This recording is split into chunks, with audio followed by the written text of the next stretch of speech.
Hello and welcome back to Grisly History. This year we're starting things off a little bit differently. Before we continue our series Ends of the Earth, we wanted to take some time to speak with someone who truly knows what it's like to undergo the grueling trek across the barren lands of the Coppermine expedition. Last month I got the chance to speak to someone who has actually experienced the Coppermine firsthand. Paul VanPeenen is an avid cyclist and all-around outdoorsman who, on no less than 4 occasions, has retraced the paths of some of Canada's 19th century explorers. He used the experiences from 3 of these expeditions, undertaken in the late 90s and early 2000s, to craft his master's thesis, which focused on Coppermine expedition member George Back and the evolution of his artistic and literary styles. I would go so far as to say that Paul is a Back expert and has a remarkable knowledge of the explorers of Canada's far north, as well as outdoor living in that climate. We had an excellent conversation covering the trials and tribulations of the Coppermine expedition, as well as Paul's thoughts on Back, Franklin, and their mission to find the ever-elusive Northwest Passage. Without further ado, please enjoy the discussion and stick around at the end because I'll have a few more words for you after the interview. Enjoy. Is it perhaps fair to say you don't discuss Arctic survival too much in your day-to-day life? No, not really. Well, perhaps we could begin there. Could you tell us a little bit about who you are and a little bit about your background? I'm a retired photojournalist, and I went to university later in life and did a master's degree. And this Arctic project I undertook was the master's degree. It sort of stemmed from an early trip I did with a good friend of mine. When I started researching the trip, I thought, hey, there's a lot of interesting stuff here. Maybe I can do something else with this. And that's how the whole master's thesis project came about. So you had a sort of love for travel and outdoors before you decided to embark upon the thesis? Yes, I did. I loved canoeing and being out in the wilderness, and started going further and further afield. So in '98, my friend John asked if I wanted to join him on an expedition up on Ellesmere Island in the high Arctic. And while we were there, the discussion began for another trip the following year on the Back River. That research started then, and the whole project kind of was born out of that first trip on the Back River. The rest of those years afterwards, I'm always outside on trips, either locally or in other places. We like being outdoors.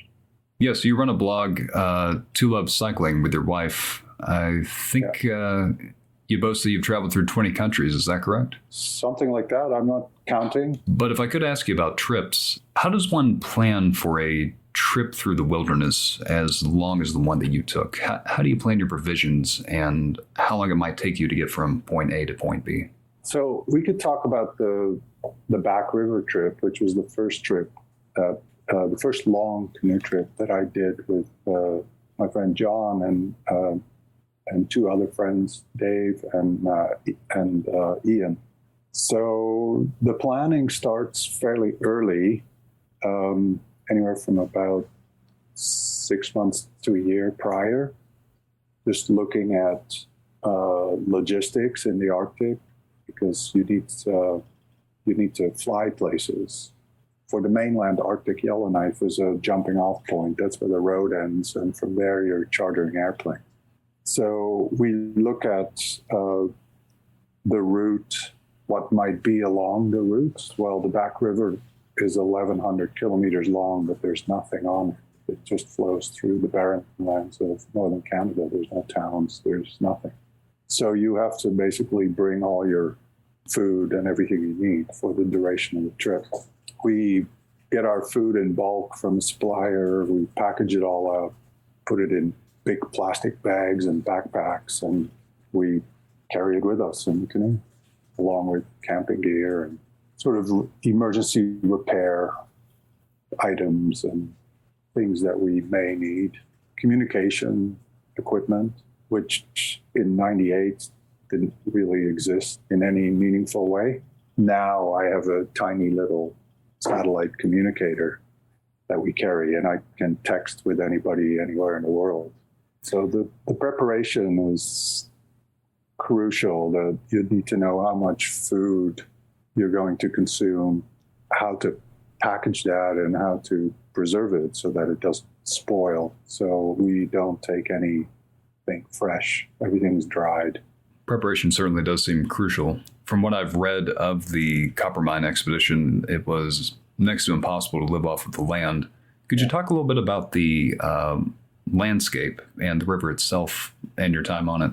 Yeah, I think the term barren land was coined by those British Navy explorers because they looked at the land a little differently than I do, perhaps. But if you actually look at it and look around, it's full of life.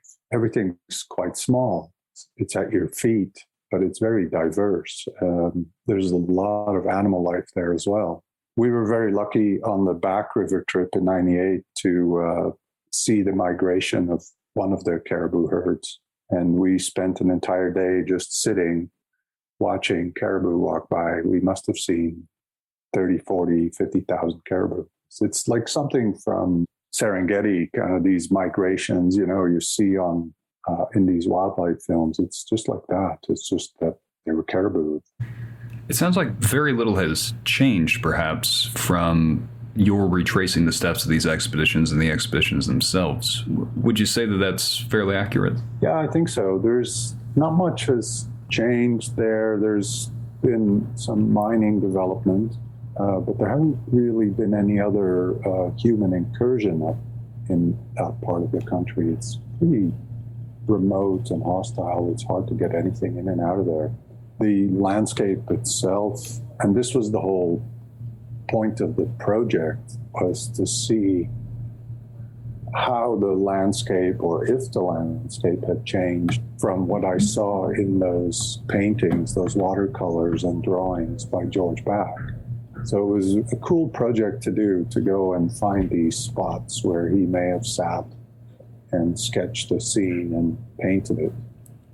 In your thesis, you argued for the accuracy of the illustrations of George Back through his Arctic expeditions, sort of in response to criticisms at the time that he may have sacrificed that for the picturesque style popular at the time. And you did this through a sort of hybrid version of reef photography, where you visited these locations that he illustrated and you took photographs in a kind of similar vantage point. Would you say that that's an accurate description? Yeah, that's what my goal was, to see if I could interpret the landscape the way he interpreted it. So in his time was just before photography. Although on his Back River expedition, he may have used a camera obscura that he carried around, which is a device that you could use, you could set up and draw the landscape. It was a very sort of early, the way I understand it, a very early form of what photography became. I looked at his drawings and at his watercolors, and those are the things that really drew me north. We see things with our eyes and our brain in a way, and then when you look at that landscape through a camera, it changes with the choice of lens that you use. So like a wide angle lens will separate, it widens your perspective, but it gives greater foreground, and the background is off in the distance, whereas a telephoto lens will compress the landscape and make things look closer and larger than they really are. And I think our brain does that without us even knowing it, right? I think if you look at something long enough in the landscape, you will see it closer to where you think it is, or when you initially started looking at it. So that was a fun thing to try and figure out. And, when you're on a trip like that, especially the Coppermine trip, which was a solo trip for me for 2 months, you've got nothing but time. So I would spend hours in places just to walk around and look around and play with the perspective through the use of different lenses. It's really fascinating. I'm not as much of a, I guess, visual-oriented person, and I hadn't really thought about that, the way that our imaginations can change how we perceive the things around us. Obviously, trying to recreate that as a photographer, I can't imagine it. There was a phrase you used, I think, early on in there, that you wanted to go and have a conversation with the land, and it really sounds like you were able to do that while you were up there. I like being out there for longer periods of time because once you're there for a week or two, you forget about all the stuff that we deal with in the city and in our daily life. There's a lot of stuff going on in our lives, work and family, all the minutiae of functioning in a society. So it's a real luxury to be able to shed all of that for a period of time and go and have that conversation with the land. I totally stole that from Barry Lopez, by the way. He was also quite an inspiration to me. I liked his observations of the landscape, the Arctic landscape, and just life in general. So yeah, though that conversation hasn't really stopped. I mean, I have it here in my backyard in Whistler when I go up the mountain. Did you ever get the sense in your research, looking at the accounts of these explorers, that they saw it as a luxury to be out there? Because I don't suppose I've ever thought of it as a luxury for them to be away for years in the landscape. But you're right. I mean, after what you said, 2 months, I can't imagine being away for 2 months from everything and letting it all go and just being there with the land in the moment. What sort of sense did you get in the historical side of your research from their point of view? Yeah, I don't think it was a luxury for them. A lot of them were there without having any choice whatsoever. I mean, they were in the British Navy, and they basically just followed orders. It was pretty harsh out there for those guys. They had to hunt to survive, and as you've described in your podcasts, the hunting wasn't so successful because they missed the caribou migration. In that part of the world, if you miss the caribou, you're going to starve. There's not much else to eat. You could catch some small game if you're lucky, or fish. We have the luxury of modern materials that make life much easier. So yeah, it was not a luxury by any stretch of the imagination. And the officers had it reasonably good compared to the hired help, so to speak, the common sailors and the voyageurs that they hired to do the grunt work. They put in long days. On the portages, they would carry upwards of 90 pounds. And, we did those portages, and it was absolute grunt work. It's very physically demanding to move a canoe full of food over a rough country for a distance of a mile or 2 miles. They did it for months and months on end. Well, on the Coppermine expedition, for instance, I just traveled a short section of the journey that Franklin and his crew undertook, which took almost 3 years. I just spent 2 months there. Right? They landed in Montreal, traveled up country by canoe, overwintered, carried on when the spring came, and then they made it as far as Fort Enterprise, built a bunch of huts out of the small timber that was growing there, and they spent a brutal winter there trying to survive before setting off the spring of 1821 to descend the Coppermine and explore the coast. So, and then their disastrous return journey up the Hood River and sort of back to Fort Enterprise, where they had begun earlier that year. So I tried to do the same journey. I flew in to Fort Enterprise. There's nothing there. They did an archaeological dig there, probably in the 60s, found lots of artifacts and things. there's no evidence of the buildings any longer. And then I sort of made up the route a little bit to try and touch on certain points from the return journey on my outbound journey, because I knew I wasn't going to be able to do the full loop that Franklin's expedition did. I just didn't have the time in one season to do that. Plus, the return journey would have been very difficult going upstream on the Hood River and making it back. So, yeah, it was an interesting trip to do it like that. And whereas for me, it was recreation, really, and a luxury. Whereas for them, it was exploration. They were looking for the Northwest Passage, and it was hard work. People died. I think if any of them had been given the choice whether to go or not, I bet most of them would have said, no, thanks. Yeah, I'm sure you're probably right.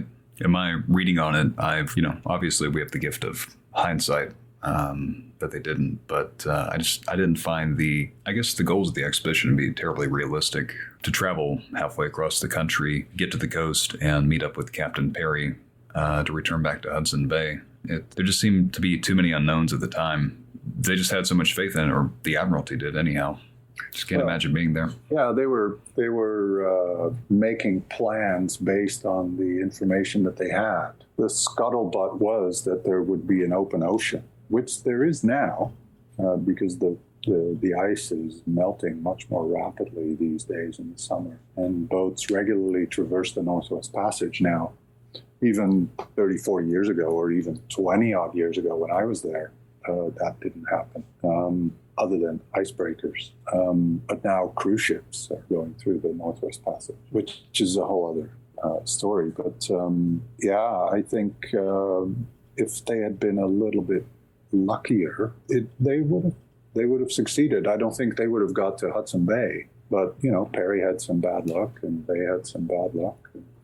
In the meantime, they explored a good chunk of the coast there, and I think came to realize that an ice-free Northern Ocean didn't really exist. They went back only 3 years later, 1825, so they got home, descended the Mackenzie River, and explored the coast west of there. Franklin did, and Back was with him on that journey as well, as a last-minute add-on. Franklin and Back didn't really get along. He was not chosen for that second expedition down the Mackenzie. But if I remember correctly, the officer that he had Back replaced had fallen ill, and they needed a last-minute replacement who was qualified, and George Back was the guy. So he went with Franklin again on that second expedition. And they completed a big part of the map up there in those two expeditions. And naval exploration continued in other means as well, filling in the pieces of the map. Yes, they certainly did accomplish quite a lot, particularly for what they had to go through. I suppose it's just so easy to take it for granted today with satellite imagery and things like that. But when really all you have is your compass and stars to rely upon, it just puts into perspective just what they were able to accomplish in that time. Yeah, I think so. I think they were tough guys, all of them. And let's not forget about the Aboriginal population who assisted them, because without them, nothing would have happened. Greatly depended on the Dene for hunting. If they had been a little bit smarter, they would have hired them to make their clothing as well. This is where I find Franklin really failed as a commander, because the knowledge already existed, because Tom Hearn went before, like 3 decades before, I think, and he traveled from Hudson Bay overland with a group of indigenous people, and he really adapted the indigenous way of life and travel, was quite successful. Franklin, how could those savages possibly know anything? I think it was detrimental to his expedition, and it certainly was detrimental to his final expedition in 1845. That was just a miserable failure, killing everybody. Yeah, it really is unfortunate. I mean, time and again, there seems to be these moments, I guess, where these colonial explorers have the opportunity to learn, from the people that have, as you said, have existed there from time immemorial. but just choose to rely upon what they know instead, to their detriment. In your own research, this is a bit of a broad question. What do you think of Sir John Franklin as an explorer? Yeah, he's not my favorite. I have a lot of admiration for the man. I think he clung to his values and lived by his values. But I think where he failed was to recognize he was not in a position really carry out his duty properly by clinging to those values and refusing to use local knowledge. I think he would have been a much more successful had he adapted some, if not all, of the local knowledge, clothing, food, mode of travel. Those people have lived up there a long time, and the Europeans met them. They were still living quite primitively, primitive tools, and, eking out a living on the landscape, moving around all the time, following the food around, being a sort of semi-nomadic hunter-gatherer. They were very successful. I think the Europeans didn't look at it that way. And as we tend to do, we look at things through our eyes that are conditioned to our circumstances. And, you then go into a strange environment. Not much is recognizable. How do you use the tools and the skills and the knowledge that you have from your world in this other world? Like I've always said that going to the Arctic is like literally going off the planet, especially in the high Arctic. Places like Baffin Island, Ellesmere Island, just such a different landscape from what we see down south or anywhere else in the world, really. It's pretty harsh and unforgiving, beautiful, and to recognize and see evidence of people having lived there for many, many centuries is quite remarkable. It's very humbling for me, anyway, to find an old site. We found some old Thule culture sites on Baffin Island and on Ellesmere Island. You find these whale vertebrae that are sort of partially sticking up out of you realize that these people hunted whales with skin kayak, bladders made of sealskin and harpoons made of ivory, right? Imagine hunting a whale from a tiny little boat that's very fragile that you've made, bringing this thing in to feed your family. Certainly, I can't imagine the boldness to do that. These environments, having never traveled to these regions, they seem so alien. It's really what I guess, any, especially European at the time, would have imagined. It really takes an entirely different of that environment to live in it and to thrive in it, as you described. I can't imagine trying to make that cultural jump. I've read a lot about the northern cultures, and it's part of my research, and I've always been fascinated by the North. I didn't grow up in Canada. I'm an immigrant here, grew up in the Netherlands. I was born there, and we came to Canada in 1980 when I was 16, my family. But as a kid, one of the stories that really stuck with me from history class was from a Dutch Willem Barents, who got marooned in the Russian Arctic in the 16th century or something. He was one of the very early European explorers looking for a northeast passage. And the tales of them being stuck on this island in the Russian Arctic and fending off polar bears and stuff like that always stuck with me. And I guess somewhere subconsciously, when I came to be here in Canada and had the opportunity to go north, I just jumped at that, wanted to go see that landscape for myself. And I love it up there. I'd go every year if I could. My wife has some things to say about that. So, but we do lots of interesting trips together, and I do some Arctic trips with a good friend of mine who's been traveling up in the Arctic for more than 30 years. And we are privileged to be able to go and try to imagine what life was like for the indigenous people, the Inuit and the Dene. So a little bit of what it must have been like for those early European explorers. Yeah, that certainly must be a privilege. I don't know. There's certainly a fascination I think that exists probably amongst every country, imagining how the original people must have lived, what it was to be an explorer. I know I myself, as someone who grew up in the southeastern United States, growing up, I love the tales of frontiersmen like Daniel Boone and Davy Crockett, and just imagining what it must have been like to just be out for months, years at a time, and making your way, surviving. I think something that calls within each of us, just imagining how it might have been. Yeah, I think we have a romantic view of that life.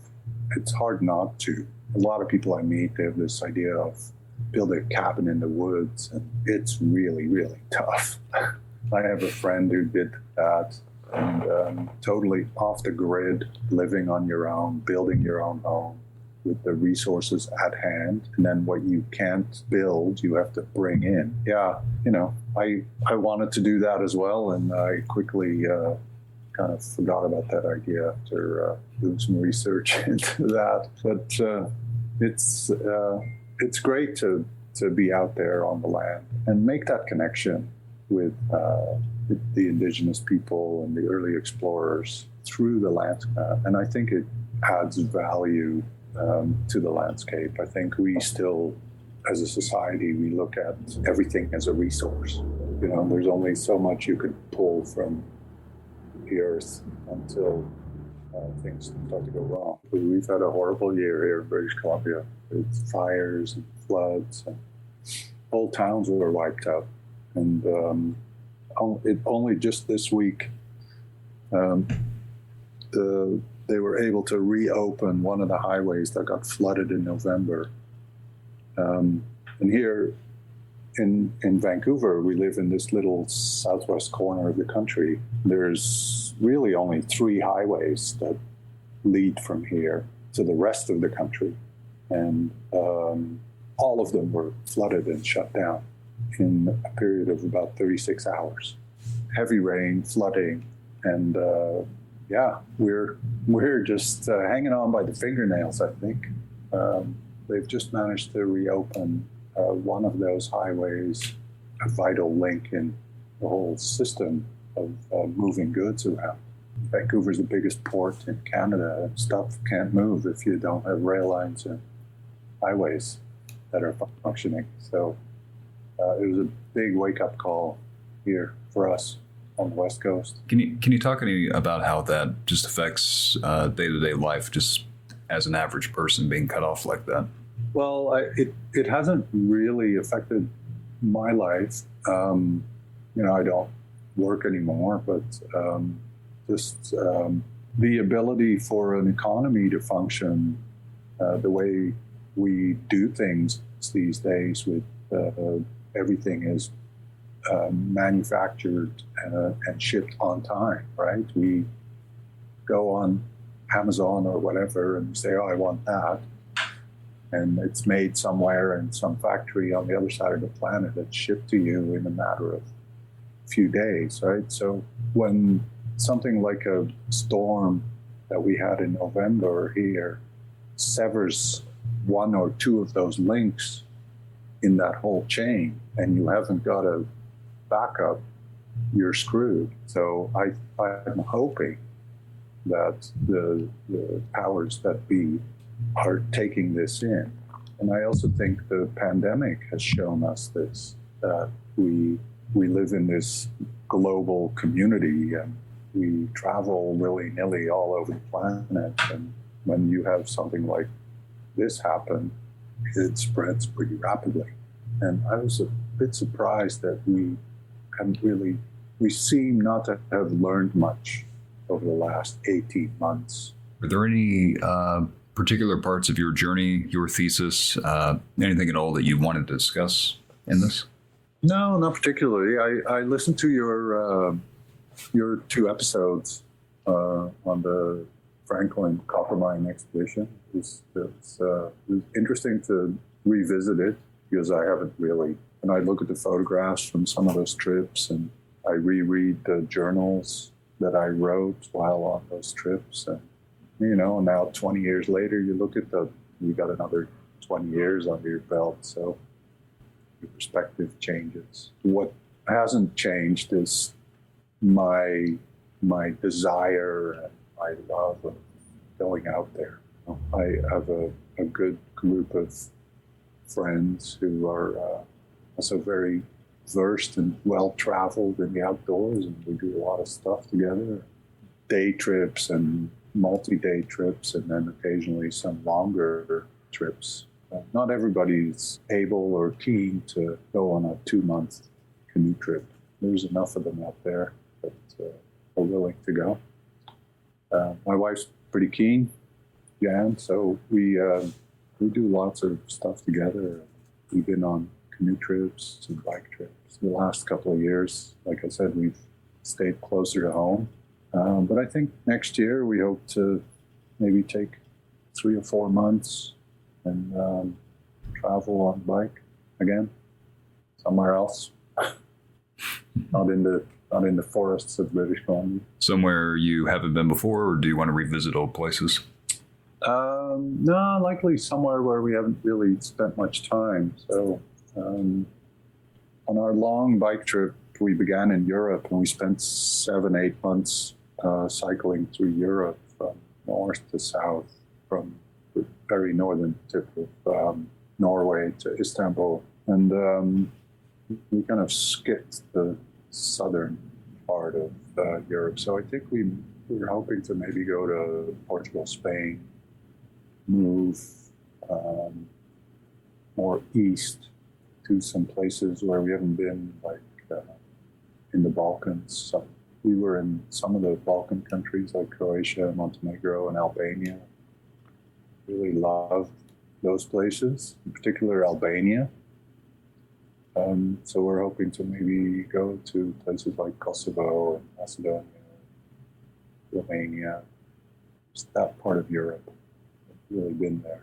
This is just sort of an aside. I've had the pleasure to visit a few countries in Europe just for a couple of days as a tourist. I can't really imagine being there for any great length of time and not speaking the local language. Do you find it difficult to navigate around without, I guess, having the native language under your tongue? No, not really. Pretty widely spoken, which is a benefit.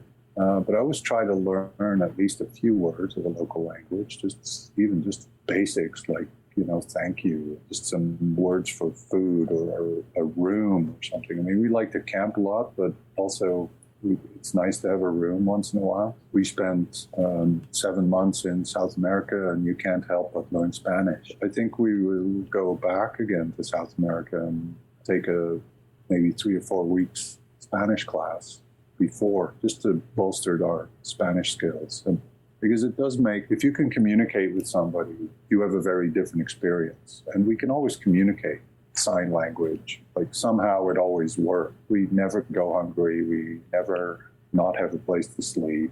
We usually get what we need. Maybe not what we want. We get what we need. And it's part of the adventure, and there's no way I've learned to speak Albanian, right? It's just not going to happen. So, you make do and you figure it out. And even in the Middle East, we've been to places and, I know like 2 or 3 words in Arabic, always somehow get by, get what we need. It's just part of the adventure and the fun. It's a reciprocal thing with people who live there, because often interested, especially because we're on a bicycle. They want to know where we're from, where we've been, what we're doing. People are always very helpful. Fun way to travel in those places. With as many cultures as you've seen, do you think that's maybe universal, that sort of curiosity, that wanting to help? I think so. The thing that amazes me the most is, when we come home and people say, oh, we're glad you're home safe. And I always say to people, I said, I was never unsafe. We've never had any issues with safety anywhere that we've been. People treat us largely with kindness. We return that. And people are very willing to take you in, feed you. Yeah, I think it largely comes from people who maybe don't travel as much, or certainly not the way we do. I think, if you fly you fly into some country and you rent a car and you drive around. Chance to interact with people is difficult because you're in this bubble all the time. But if you're walking or cycling, you have no choice to interact with people because you need, on the bicycle in particular, we can only carry maybe 4 or 5 days worth of food. So you need to go and buy food, talk to people. People stop you. So they want to know where you're going, what you're doing, and, who you are. Just a really cool thing, I think. See the world that way, and it just fosters better understanding. I have to say some of the best experiences that we've had have been Muslim countries. And we've had this thing about Muslim cultures, and the hospitality in countries like Morocco and Oman and Egypt and Jordan, absolutely phenomenal. And I think that's why we liked Albania, because Albania is a largely Muslim culture. If I may be so bold, it sounds like your preferred mode of travel is almost in a way giving you the opportunity to have a conversation with a people, with a culture. Yeah, it's the same as, to me, the bicycle and the canoe are very similar. You're self-contained. You've got everything you need, and you can move it around. The canoe is really amazing because you could load it up with 2 months worth of food for 2 people, and you can set off, and you don't have to do anything, meet anybody, or need to stop anywhere. You can just be on your way.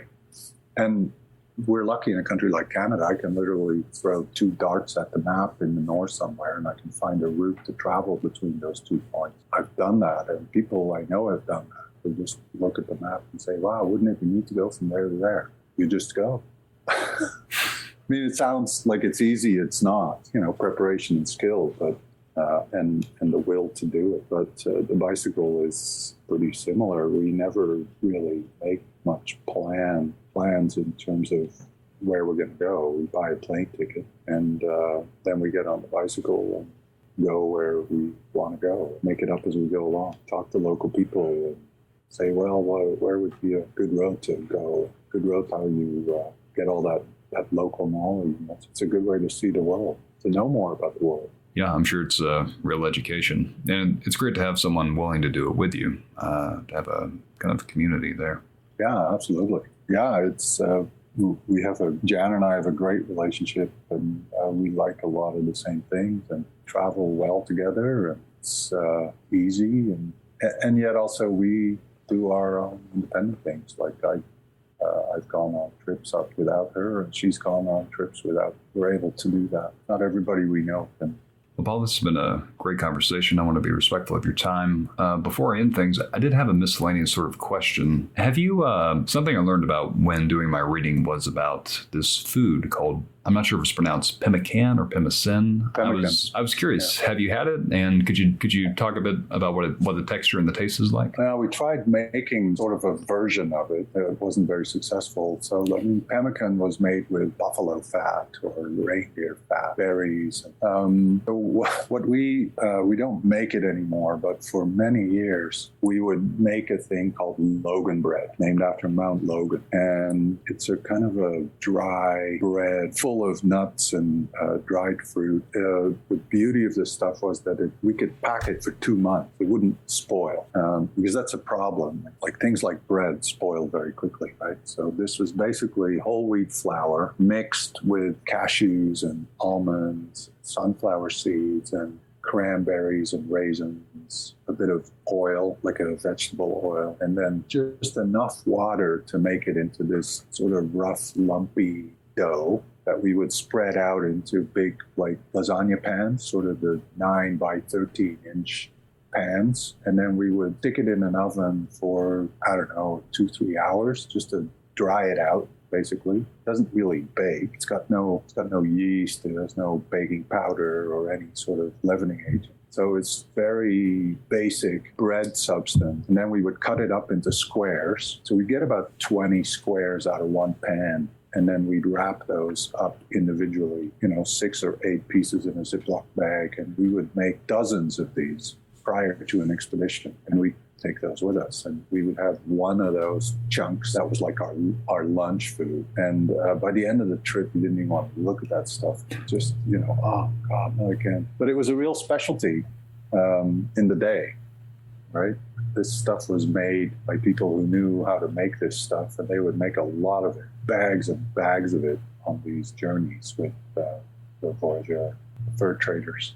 I think that's what they lived on, whatever they could shoot. Yeah, it sounds like perfect frontier food. I'd love to get the opportunity to try it one day. Yeah, well, it's full of energy, like all that fat, right? So, I mean, if you look at the northern cultures, there's an incredible amount of fat in their diet, and you just need the calories to survive up there. And we've noticed that too. Like on the Arctic trips, we don't even travel in the winter. Like we travel in the spring, but it can be cold. The trip that we did in 2018 was in April, May, and it was unseasonably cold for that time of year. Temperature should have been around -5, maybe -10 Celsius, and we had 3 weeks of -30 Celsius.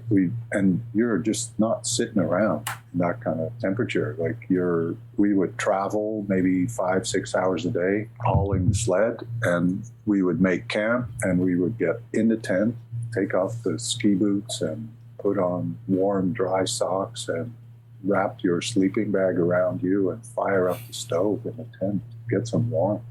There was not a lot of, it was a beautiful trip, but it was a really hard one for some reason because it was so cold. So you need those calories just to stay warm, just to keep your body heat up. Like I tend to lose weight fairly quickly on those trips, on the bike trips too. I'm fairly tall, and I'm not a big guy. I'm slender. I weigh 80 kilos and 195 centimeters, so 6'4" and about 180. But I can lose like 15 pounds a trip like that. So we eat 5,000 calories a day, sometimes 6, just to try to keep the weight up, give your body what it needs because you're doing a lot of work. I think that's what really gets to me when I read these accounts, these explorers, is them having such long stretches of time through winters or through seasons where they're working like that, where they need all those calories, having really nothing to distract except for your own survival. I can't imagine that day after day after day. Yeah, I can't either, really. Like you read about on Franklin's expedition how they live Fort Enterprise. I think there's something in one of the journals, because there's quite a few journals from that expedition. There's Franklin's account of what happened, but he took the journals from the other officers. So there's Back's journals, there's Robert Hood, who died, his journals. There's also Richardson's journals. It paints an interesting picture of what life was like in Fort Enterprise. And, these basic cabins made of logs. If you weren't within 2 or 3 feet of the fireplace, you were freezing. It wasn't an exactly comfortable existence. And you spent all day chopping wood, by making holes in the ice and stringing nets under the ice to try and get fish and out hunting caribou and snaring rabbits, whatever. It was a constant occupation for those guys. Really, the officers, that was the job of voyageur that they brought along, and the Dene assisted them who lived there. Yeah, it's survival. It's absolutely survival. Well, Paul, I think I'll leave it there. Paul, it's been a genuine pleasure having you on to talk. Thank you again for just being willing to come out to give your time and just have a conversation. Yeah, thank you very much. Pleasure to do. I look forward to more of your podcast. See what else you have in store. Well, thank you for saying so.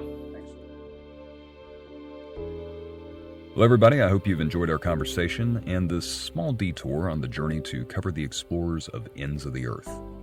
We'll be back soon with a continuation of Franklin's story, as well as the exploration of the North and South Poles.